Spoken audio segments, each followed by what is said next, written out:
Do you need a business partner or a silent partner? Do you need a loan to grow your ideas without the long, drawn-out process of a bank? Do you need someone to believe in you and bounce ideas off of? Do you need someone to help you manage your process while you focus on your creativity? What if you are not an entrepreneur but would like to grow your money? If the answer is yes, then call the Prosperity Investment Group. They have helped small businesses reach 6 figures in revenue, along with helping individuals grow their money by investing in capital-producing ventures. If you truly desire to grow your finances, then call Noble now at 267-403-4078. Hey, peace everybody. Welcome back to Hip Hop Astrology TV. Got a special guest with me today. All new show. Really, this is going to be called The Legacy Continues. This is my father right here. This is my dad. And welcome to my show and whatnot. And this is probably first time ever doing something like this. But today I want to talk about how creating a legacy is important. And when I say legacy, or when you hear legacy, oftentimes we think legacy is just something that's good, something that's great, and it should be. But I'm just talking about from one generation to the next generation. That's all I'm talking about. And the good, the bad, and ugly is oftentimes transferred with that and whatnot. Born in 57, right? Yep. So born in 57, your era. This is the person who put me up on game right here. This is the one that said, hey, slavery is in the new job market. So it gave me a concept of black and white very, very early, real early, which is very important for me because later that was really a seed to get me going on entrepreneurism. All right. Not unbeknownst to me. Right. So 57, just at 11 years old when 68 come, that's the death of King. Right. Martin Luther King is dead. So you're in that era right there. And I can remember you telling me that you've always been interested in investing money, but your dad told you what? What did your dad tell you about investing money? At that time, when I was around 14, he told me to stay in the kid's place. So at 13, 14 years old, you're thinking about money. In the generation before you, your dad is born when, you know? 1931. 31. Right, so your dad is telling you, stay in the kid's place. Yes. Right? Because you believe had you been equipped with that information much earlier, you'd be better off financially? Oh, yeah. Definitely so. Yeah? Because my father's brother was a self-made millionaire. He's passed on now, but he was. So and what he did, he listened to a teacher in high school when he was about 15, 16. And he jumped into it when he was about 16, 17 years old. Okay. So and from there it made him he died at 52, but that still made, he became a millionaire before he died. Self-made millionaire. Okay. Through the stock market. Okay, so investing. Investing. Investing in stocks, Wall Street, that was his strategy. Right, that was his strategy. All right. So let's be clear. So self-made millionaires, we can honestly say, is in the family then. At least one. Yeah. Right. So but I got some more they don't like to talk about, but I know they millionaires. They the one that own the funeral home. Yeah. Right. Okay. Yeah. So that entrepreneurial thing is I guess in the blood, as we would say. Right. And so I guess, man, going forward, you know, for me, again, this is the one who put me up on game in my early, I was 19, 20, I was in mutual funds and whatnot.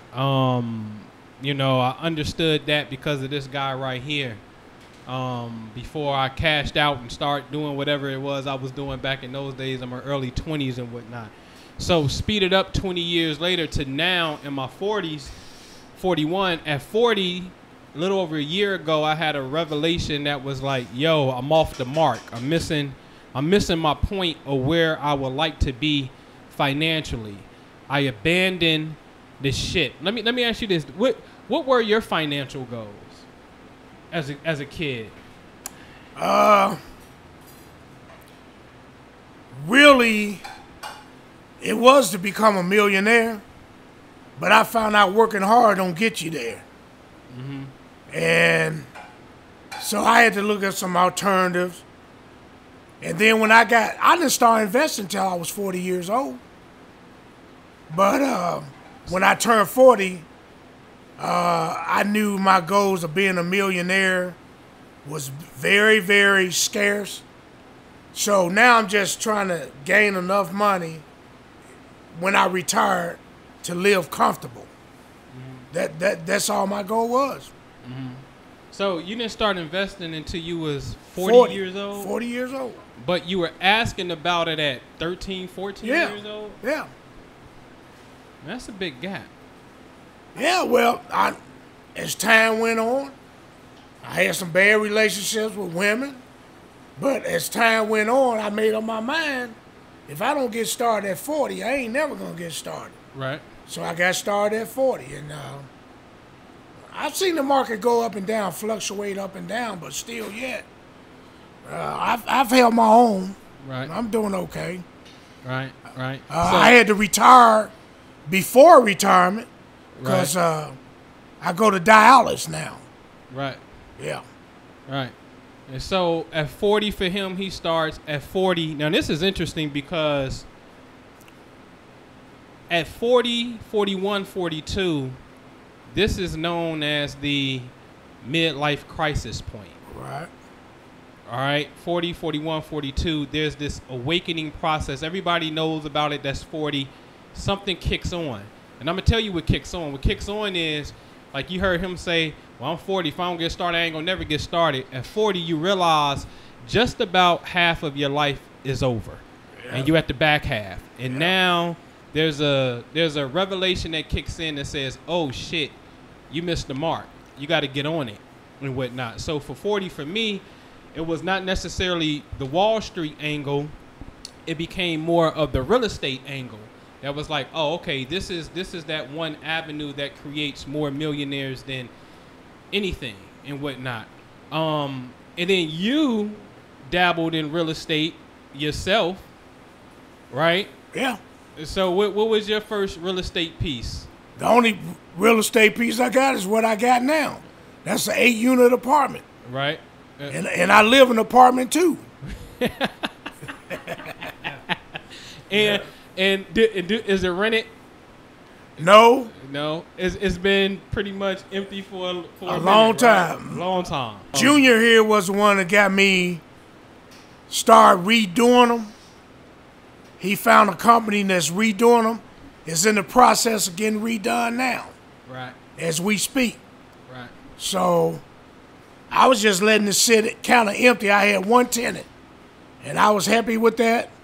I was still paying property taxes every year out of my savings. But what he said make a whole lot of sense. You know, apartments supposed to be making you money. It's real estate. That's what you buy real estate for. So, you know, I went on, bit the bullet, and got back, and you know, where they getting redone as we speak. Right. Yeah. Right. So he was going the other way. He was depleting savings account, which is going down because you still got to pay taxes. You got carrying fees when you're dealing with property, with taxes, water bills, electric bills, and things of that nature.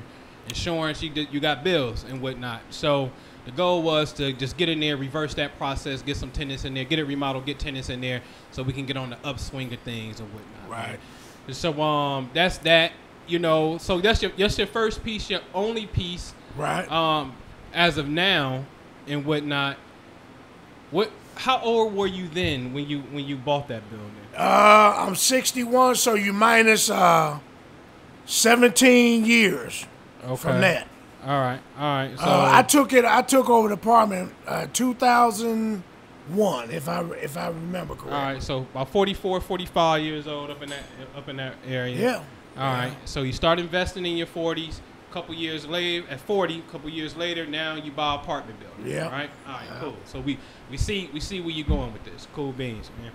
So what do you think is important for the next generation the upcoming generations to understand and do when it comes to money, man? When it comes to money, there's a whole lot of different avenues. One is real estate. One is it don't have to be commercial property. It can be like you doing, get homes, apartments. It can be, some can be commercial real estate, but it can also be, if your mind is set to be take the hard road, like be a car dealership. You can be making good money, licensed plumber, electrician. It can be jobs like that. Right. Yeah. Right. Okay. So top something that pays, something that pays good.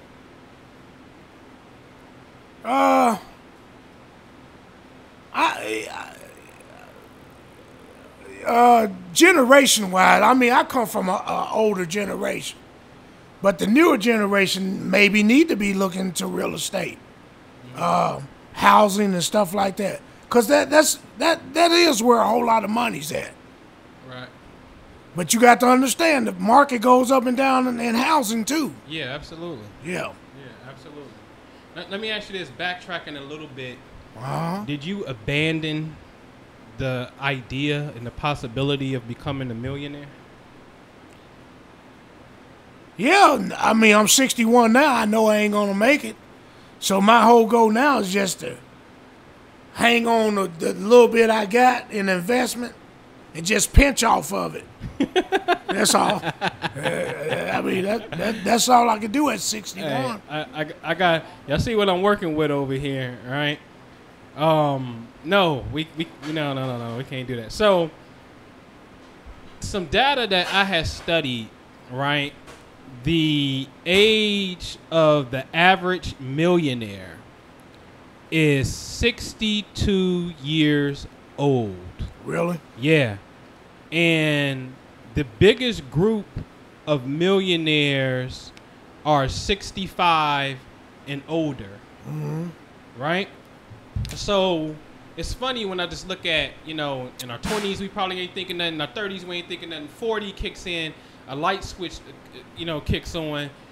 And then it's like from 40 to 60, that 20-year span, or 40 to 65, that 25-year span becomes a very mature and very important time gap where you're more likely to become a millionaire.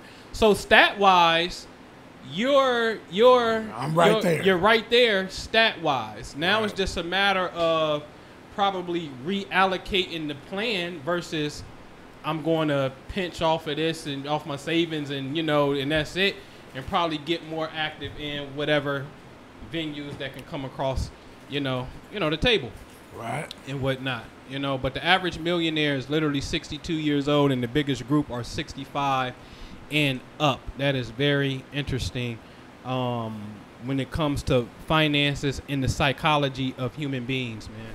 Because it seems like we don't get it together until we get quote unquote older. In a sense, right? That's the nature of life. Yeah. So, you spoke about relationships. Yeah. Right? Bad relationship. Do you blame the relationship or do you blame your selection? I blame. Basically, you got to put the blame on you. Don't walk in front of my camera, dude. Get out of here. I mean, there's no other way to look at it. Because everything you do, no matter how you look at it, is really on you, on that person. Right. Yeah, I got an uncle. He tell me all the time, your fault. If I try to explain to him about something, he'll tell me, your fault. But it's one thing I do realize. You come in the world with nothing, you take nothing out. Okay. Yep. Okay. Well, so I had to put all the blame on me. The selections I pick, what I try to be, what I try to do. I I've always been the type of guy I try to impress women, you know, buying them earrings and stuff like that. If a woman don't really love you, they don't love you.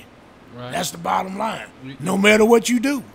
You was tricking? They call it tricking, man. Yeah. All right. I've been down that road several times. Yeah. But you also met, we'll segue out of this thing, but you also, you've met one of the world's biggest stars in you know, when it comes to women. So you've actually reached a certain plateau of accomplishments before. Well, it all depends on how you define star.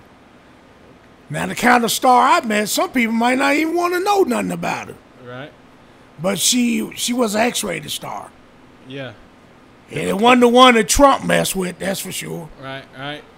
This is the queen. She goes back in the late 70s and the 80s. Right. Yeah.